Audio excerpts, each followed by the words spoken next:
स्वामी नमो नमः।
सभी पुण्यात्माओं को मेरा नमस्कार।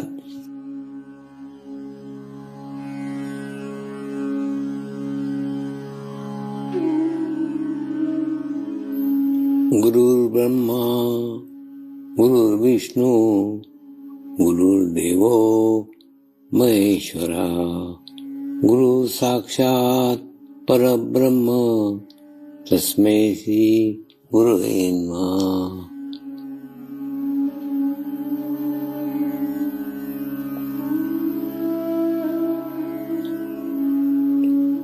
ध्यान की उस स्थिति में जाएंगे जहाँ शरीर भाव पूर्णतः समाप्त हो जाता है।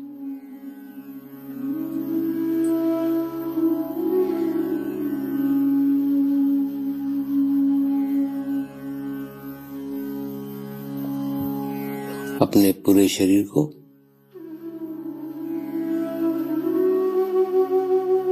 पूर्णतः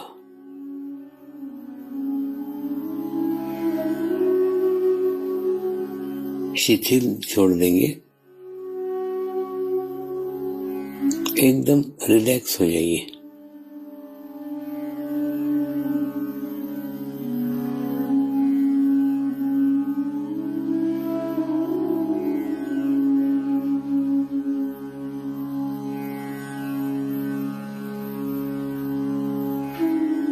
मेरे साथ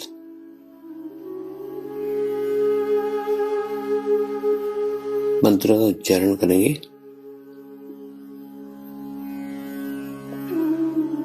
मैं एक पवित्र आत्मा हूँ।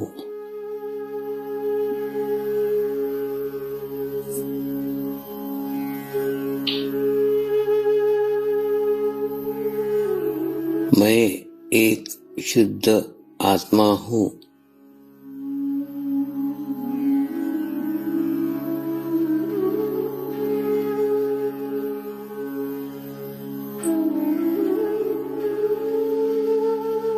मैं एक पवित्र आत्मा हूँ।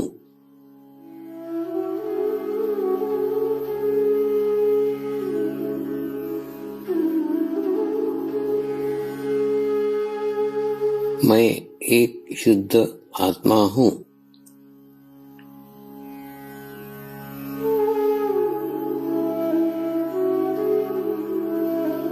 मैं एक पवित्र आत्मा हूँ।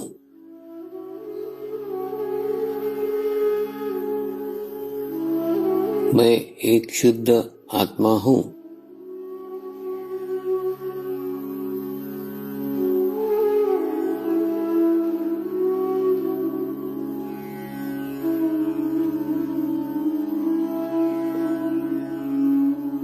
अब इसी आत्मा भाव को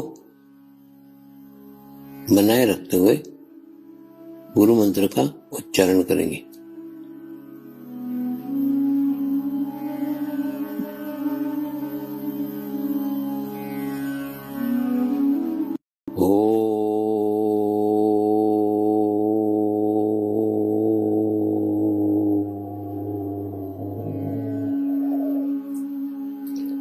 श्री शिव कृपानंद स्वामी नमो नमः।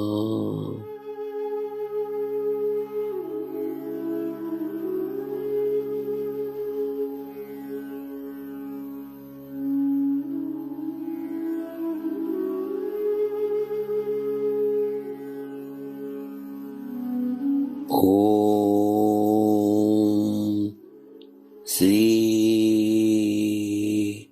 शिव कृपानंद स्वामी नमो नमः।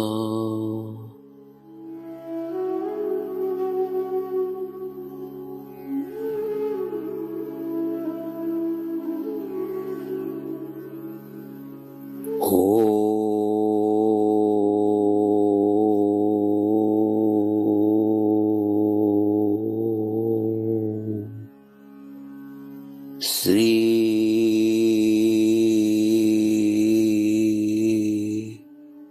शिव कृपानंद स्वामी नमो नमः।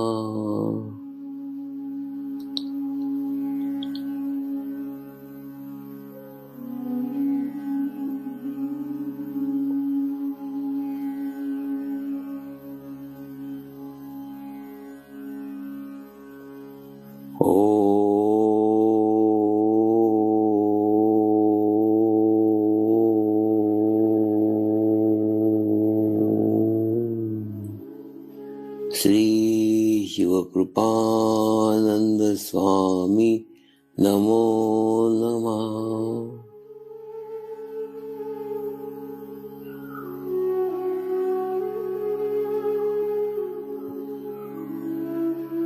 ओम श्री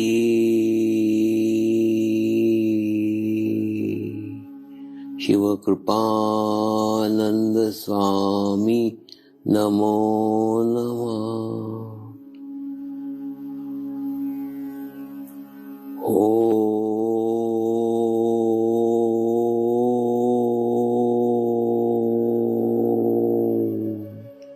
श्री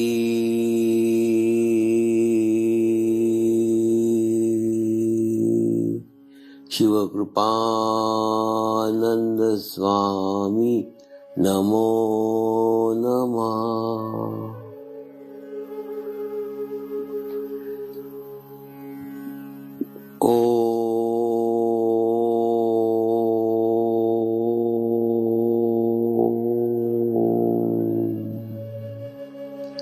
श्री शिव कृपानंद स्वामी नमो नमः।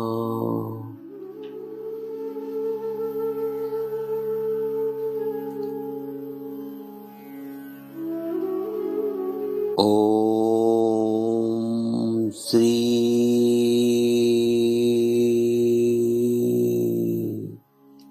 शिव कृपानंद स्वामी नमो नमः।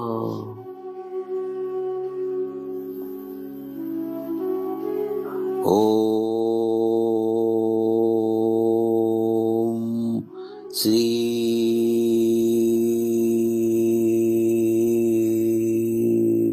शिव कृपानंद स्वामी नमो नमः।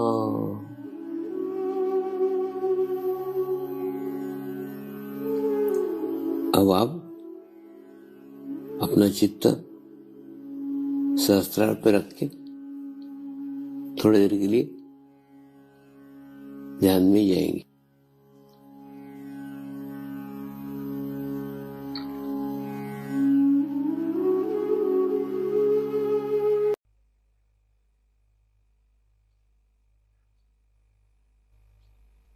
आए हुए सभी परमात्माओं को मेरा नमस्कार।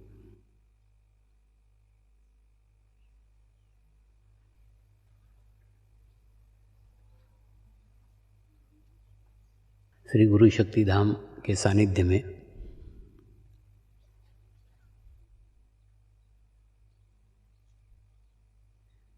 आज हम सब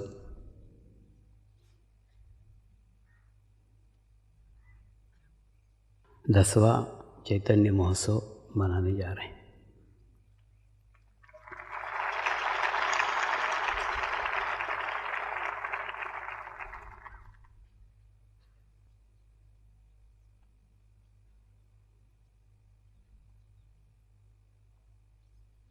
चैतन्य का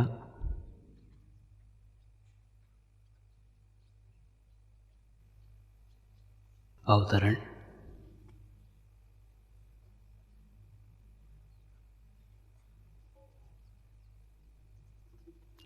जब कभी इस धरती पे होता है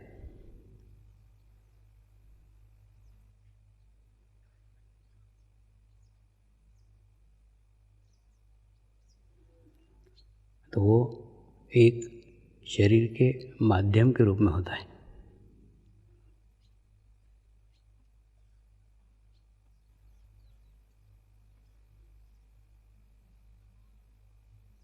लेकिन वो माध्यम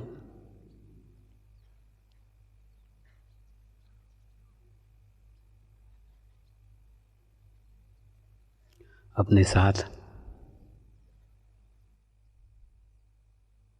उन लाखों आत्माओं को लेकर आता है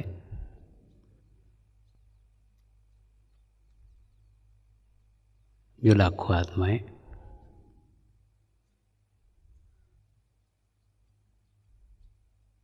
पूर्व जन्म से उसके साथ बंधी हुई होती है।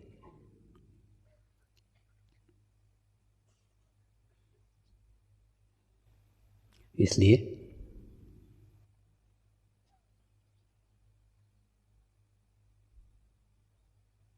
माध्यम का जन्म भी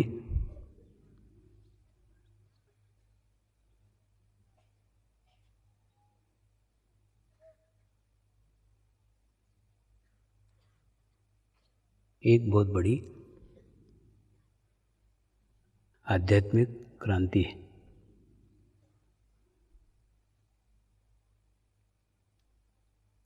क्योंकि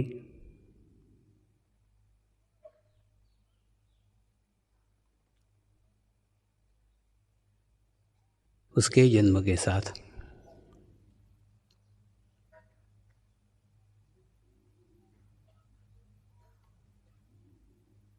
एक नए युग की शुरुआत होती है।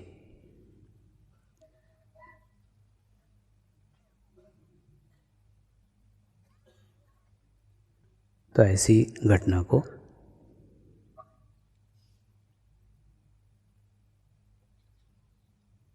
एक उत्सव के रूप में मनाना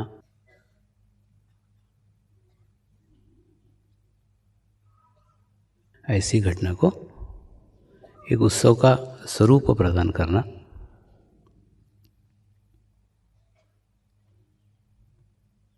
उस अवतरित होने वाली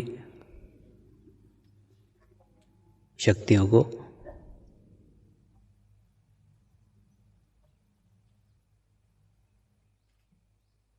ग्रहण करने के लिए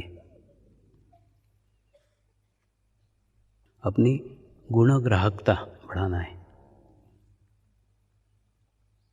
अपनी रिसीविंग बढ़ाना है।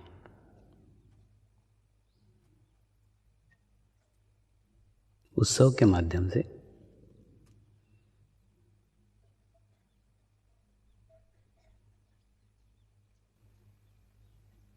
हम अपने आप को मानसिक रूप से, शारीरिक रूप से और आत्मिक रूप से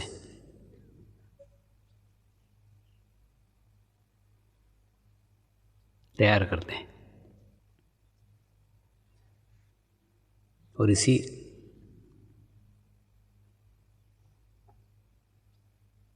तैयारी को हम चैतन्य महोत्सव कहते हैं।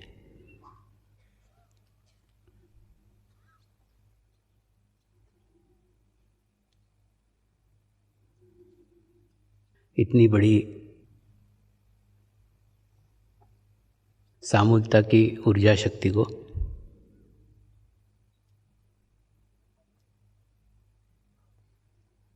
अपने गर्भ में धारण करना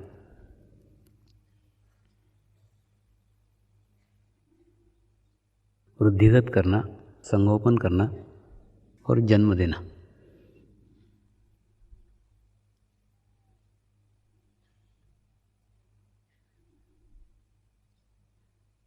यह कार्य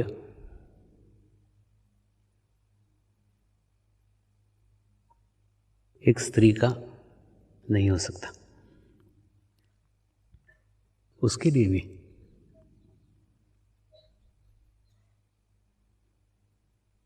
एक सामूहिक स्थिति की, एक सामूहिक इच्छा शक्ति की, एक गुरु कृपा की आवश्यकता होती है। बिना गुरु कृपा के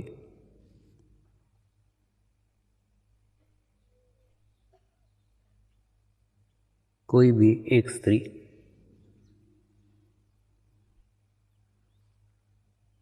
एक लाखों के सामूहिकता के माध्यम को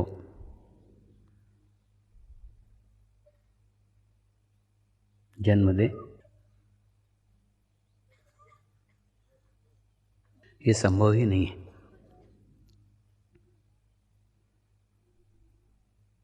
ऐसे स्त्री को तैयार करने में,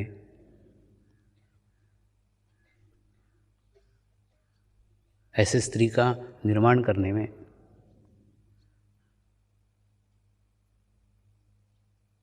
गुरु शक्तियों का भी एक बहुत बड़ा बहुमूल्य योगदान है।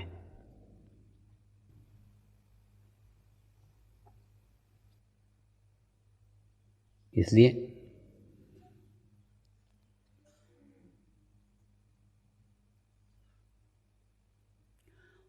उस स्त्री को और उस स्त्री को तैयार करने वाली गुरु शक्तियों को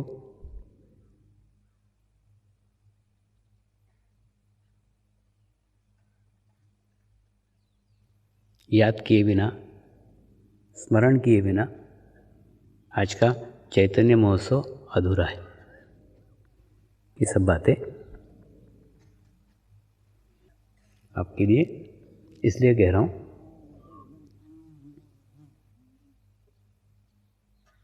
क्योंकि जितना आसान दिख रहा है, ये जितना आसान हम समझ रहे हैं, ये इतना आसान हम अनुभव कर रहे हैं,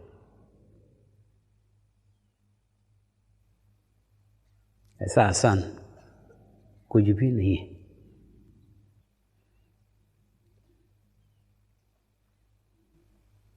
जिस प्रकार से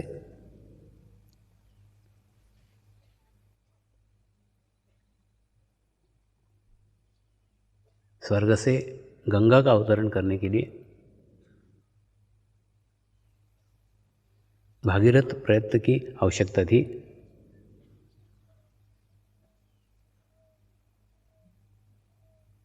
ऐसी ही साधना, ऐसी ही समस्या, ऐसी तपस्या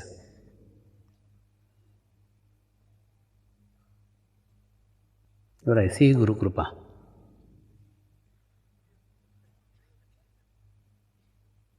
होने के बाद ही ये घटना घटित हो सकी।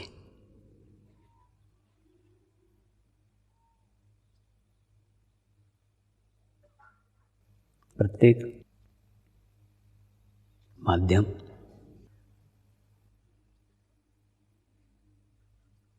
अपनी शरीर की सीमाओं में रहते हुए,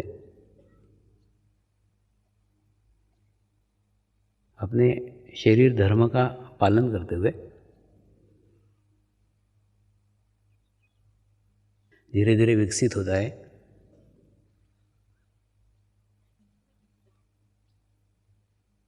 बड़ा होता है, वृद्धिगत होता है और एक निश्चित समय आने पे वो प्रकाशित होता है। तो इस जन्म लेने से लेके उस प्रकाशित होने के बीच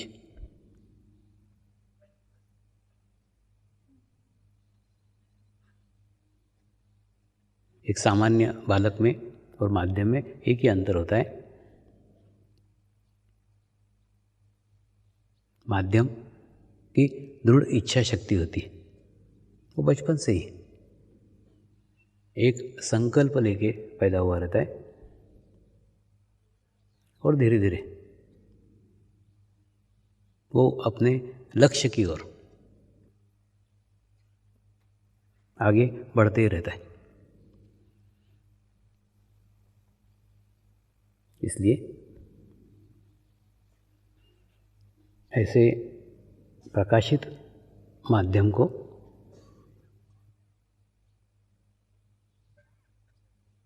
अपने जीवन काल में पहचान पाना,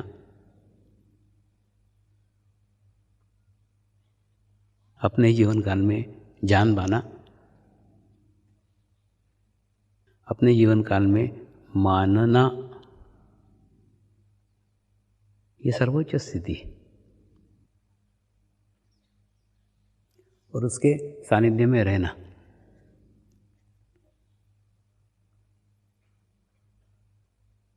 ये भाग्य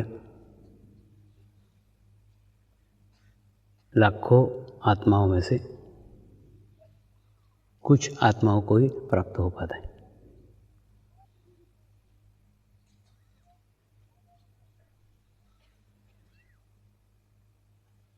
कई बार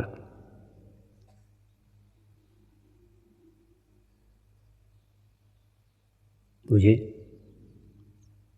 महसूस होता है जो तीव्र इच्छा लेके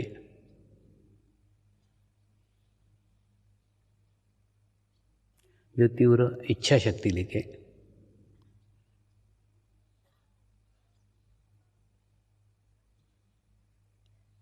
मैं मेरे गुरुओं तक पहुंचता था, ऐसी तीव्र इच्छा शक्ति सभी साधकों में क्यों नहीं है? जब तक वो इच्छा शक्ति नहीं होती,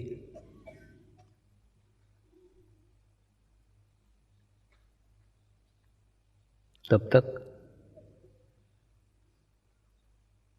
आगे का रास्ता, आगे का मार्ग खुला नहीं हो सकता।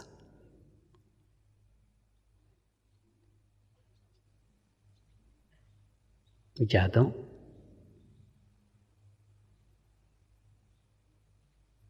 ये चैतन्य महोत्सव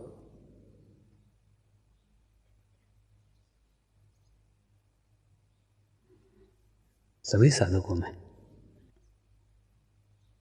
जिन्होंने ये चैतन्य महोत्सव में भाग लिया,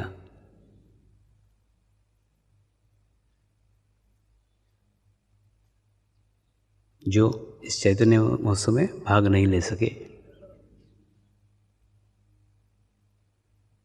सभी के अंदर एक नई इच्छा शक्ति जागृत करे,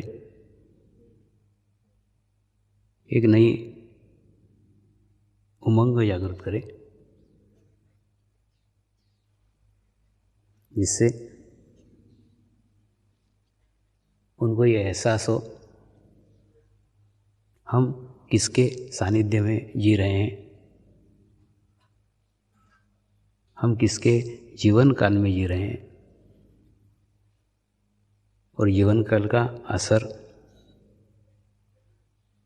सानिध्य का असर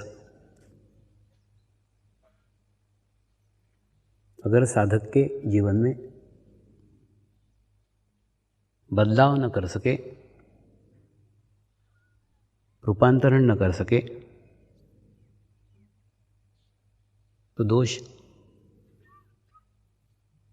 गुरु का नहीं है। वो ग्रहण करे या न ग्रहण करे, दोनों ही स्थिति पे गुरु का कोई दोष नहीं है।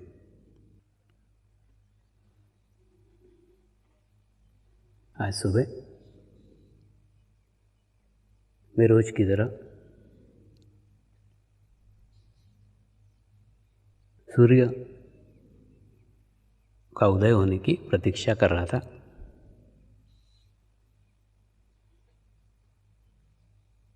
और सूर्य का उदय होने के बाद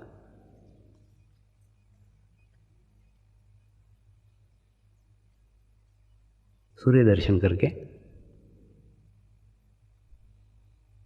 मैंने प्रार्थना की, हे सूर्य देवता, आपकी कृपा में, आपकी करुणा में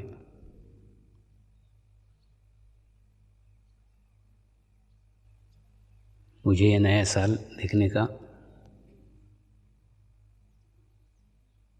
अवसर प्राप्त हुआ है। और इस नए साल का अधिक से अधिक उपयोग साधकों की अच्छी आध्यात्मिक स्थिति बनाने के लिए हो, ये मेरी शुद्ध इच्छा है।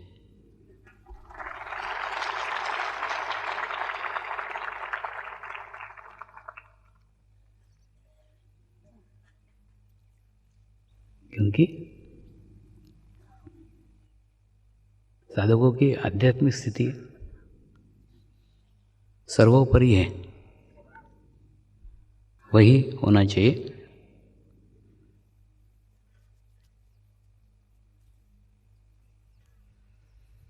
यही मेरी शुद्ध इच्छा है।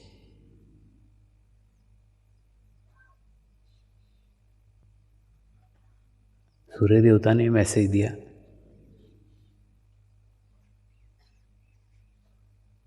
उगना मेरा स्वभाव है। रोज एक निश्चित समय पे, रोज एक निश्चित टाइम पे मैं उगता हूँ, निश्चित समय तक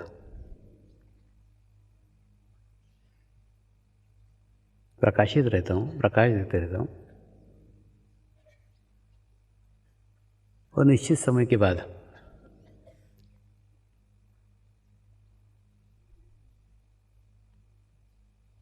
अस्त को चला जाता हूँ।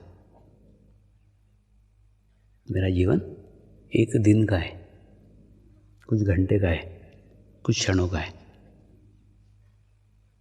मैं मेरा कार्य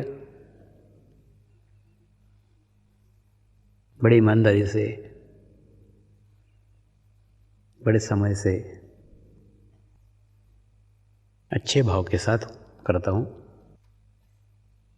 सबको एक जैसा अवसर प्रदान करता हूँ।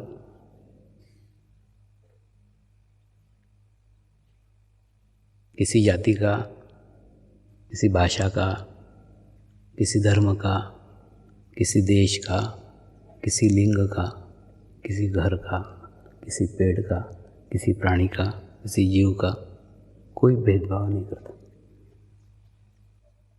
सबको समान रूप से प्रकाश देते रहता।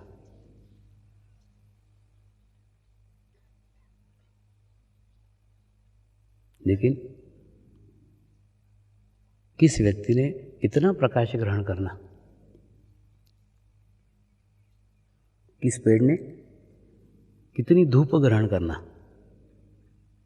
किस व्यक्ति ने मेरी कितनी ऊर्जा ग्रहण करना, किस ऊर्जा को कितना संग्रह करना, ये उस व्यक्ति के ऊपर निर्भर है, उस प्राणी के ऊपर निर्भर है, उस पौधे के ऊपर निर्भर है। ये मेरा क्षेत्र नहीं है। और मैं मेरे क्षेत्र के बाहर जाके कभी विचार नहीं करता, कभी सोचता नहीं। तेरा क्षेत्र सीमित है, उसी क्षेत्र में रह के मैं मेरा कार्य करते रहता हूँ, ईमानदारी के साथ करते रहता हूँ, समयबद्ध तरीके से करते रहता हूँ, समान रूप से करते रहता हूँ। ठीक इसी प्रकार से तू तेरा कार्य कर। कौन ग्रहण कर रहा है, कोई नहीं ग्रहण कर रहा है, कौन ले रहा है, कौन नहीं ले रहा है, वो तेरा कार्य नहीं है। तेरा कार्य है चेतना शक्ति को, चैतन्य को अपने जीवन काल में समान रूप से एक सा प्रत्येक प्राणी मात्र को, प्रत्येक वनस्पतियों को समान रूप से बांट। वो ले रहा है या नहीं ले रहा है, ये तेरा कार्य नहीं है। मैं भी प्रत्येक दरवाजे पे जाता हूँ, प्रत्येक दरवाजे पे दस्तक देता हूँ, प्रत्येक घर में मैं आने के लिए लालायित रहता हूँ। मेरी इच्छा रहती है कि मेरा भी प्रकाश प्रत्येक घर के अंदर आए। लेकिन जो घर खुले होते हैं, जो खिड़कियाँ खुली होती है, उन्हीं के अंदर मेरी किरणें पहुँच पाती है। जो खुली नहीं होती उसमें किरणें नहीं पहुँच पाती। तो मेरी भी एक सीमा रेखा है, उस सीमा रेखा को लांघ करके मैं भी किसी के घर में प्रवेश नहीं करता। ठीक उसी प्रकार से तेरी भी शरीर की सीमाएं हैं, उस सीमाओं को लांघ करके तू भी किसी के घर में प्रवेश नहीं कर सकता। लेकिन मैंने सूर्य देवता को प्रार्थना की, मैं इच्छा तो कर सकता हूँ कि प्रकाश प्रत्येक घर घर में पहुँचे, चैतन्य का प्रकाश प्रत्येक साधक तक पहुँचे, प्रत्येक साधक का घर प्रकाशित हो, आनंदित हो, प्रसन्न हो।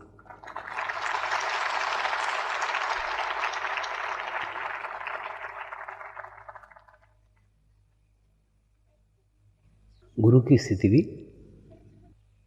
एक सूर्य के समान होती है।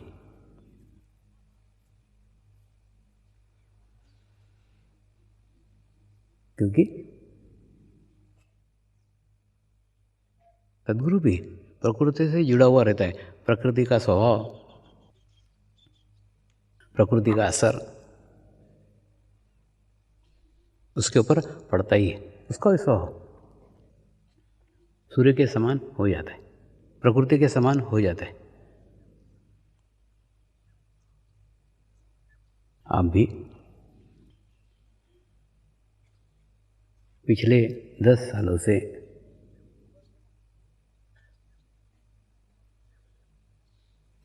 इस चैतन्य महोत्सव को मना रहे हैं। 10 साल से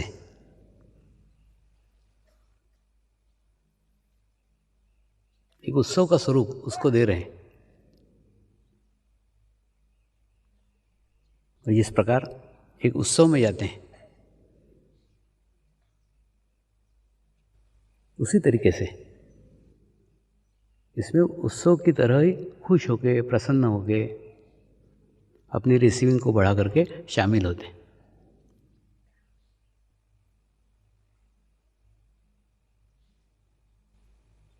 ये सब आसपास का समाज देख रहा है, आसपास का जगत देख रहा है। और ये सब मैं भी एक दूरदृष्टि रखकर, एक पैनी नज़र रखकर सभी का अवलोकन करते रहता हूँ। लेकिन जो सानिध्य का लाभ लेने के बाद जो बदलाव आना चाहिए, जो चेंज आना चाहिए, वो चेंज, वो बदलाव नहीं आ पा रहा है। बाहरी आवरण चेंज हो गए हों, बाहरी बदलाव आपको लग रहा हो, बाहरी बदलाव समाज को लग रहा हो,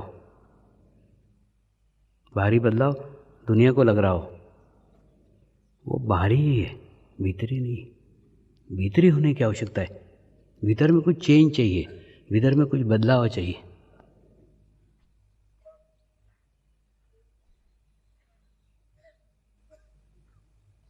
वो बदलाव तीव्र इच्छा शक्ति से ही आ सकता है, अन्यथा बाहरी बदलाव पर्याप्त नहीं है। ये बाहरी बदलाव क्या है?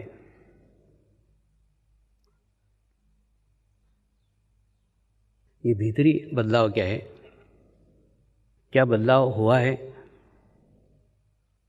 और क्या बदलाव अपेक्षित है पिछले 10 साल के सानिध्य में, अपेक्षित है। ये सब एक छोटी सी कथा से मैं आपको कहने जा रहा हूँ। ये वास्तव में कथा नहीं है, ये मेरे मन की व्यथा है, मेरे मन का दर्द है, मेरे मन का दुख है। इसलिए इस कथा को कथा न समझते हुए मेरी व्यथा समझे। मैं क्या चाहता हूँ, क्या चेंज होना चाहिए, क्या बदलाव आना चाहिए, क्या है क्या नहीं है, तो सब एक कथा के माध्यम से सब कुछ समझ में आ जाए। हिम्मतनगर में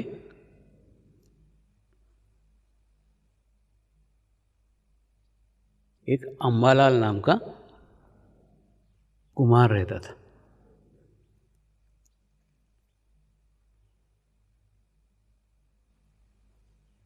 जमीन से अच्छे किस्म की मिट्टी खोद करके उसके घड़े बनाने का कार्य करता था, घड़े बनाता था, कुंडे बनाता था।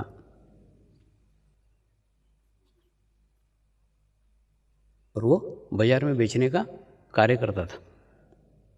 और बाजार में बेचने के लिए उसने अनेकों गधे पाल के रखे थे। और हर साल वो गधों की प्रजा बढ़ती ही जाती थी। और उसने एक नियम बनाया था, जब ज़्यादा गधे हो जाएं तो हर साल पुष्कर मेले में जाने का और पुष्कर के मेले में गधे बेच के आने का, जो ज़्यादा गधे हो जाएं बेच के आने।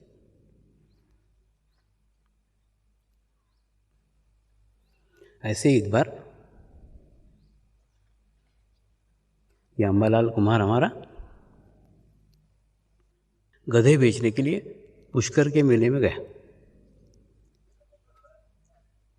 इस साल उसने 5 गधे लेकर चला था। उन 5 गधों को लेकर धीरे धीरे धीरे धीरे यात्रा करते करते करते करते पुष्कर के पशु मेले में इमली के झाड़ के नीचे 5 गधों को लाइन से बांध दिया।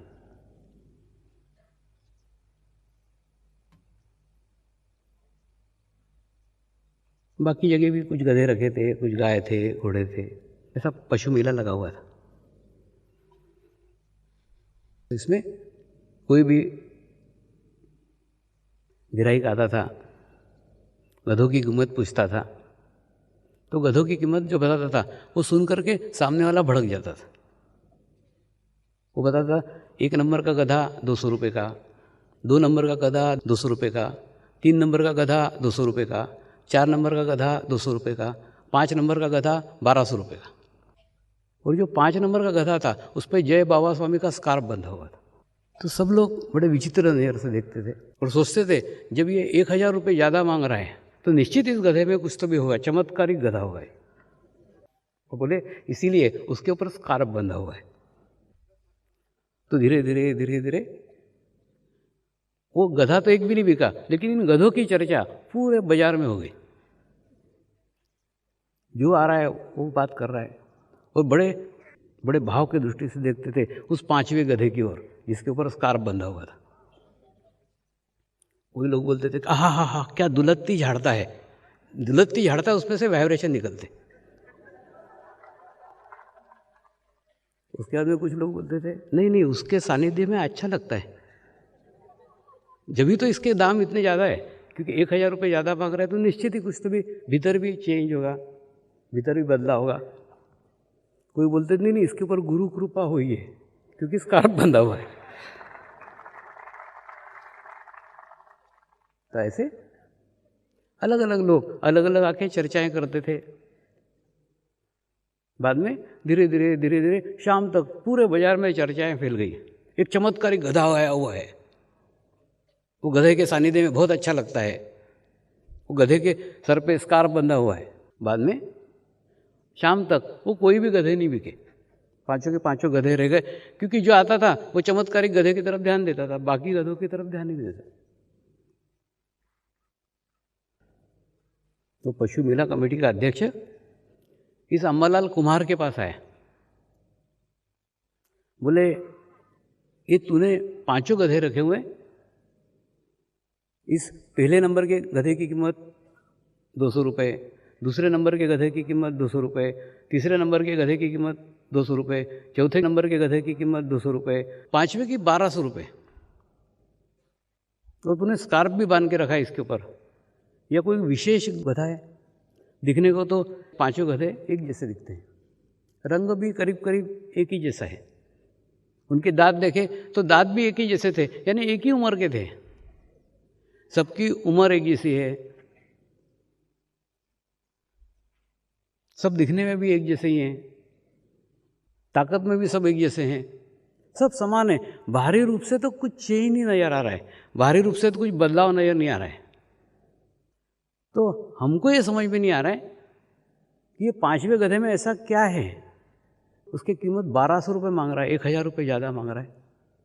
तो ये कोई चमत्कारिक गधा है, कोई गुरु कृपा बरसी है? लोग तो बड़ी बड़ी बातें कर रहे, पूरे दिन भर बातें चल रही उसी की।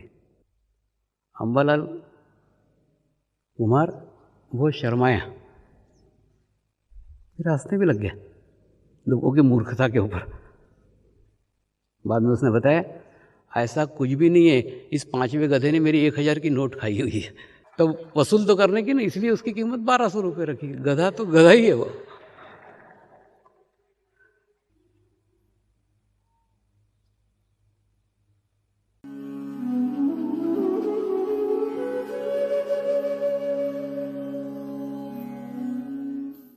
अब हम प्रार्थना करेंगे सभी आत्माओं की आत्म उन्नति हो, आध्यात्मिक प्रगति हो, यही हमारी प्रभु से प्रार्थना है। नमस्कार। जय आत्मेश्वर।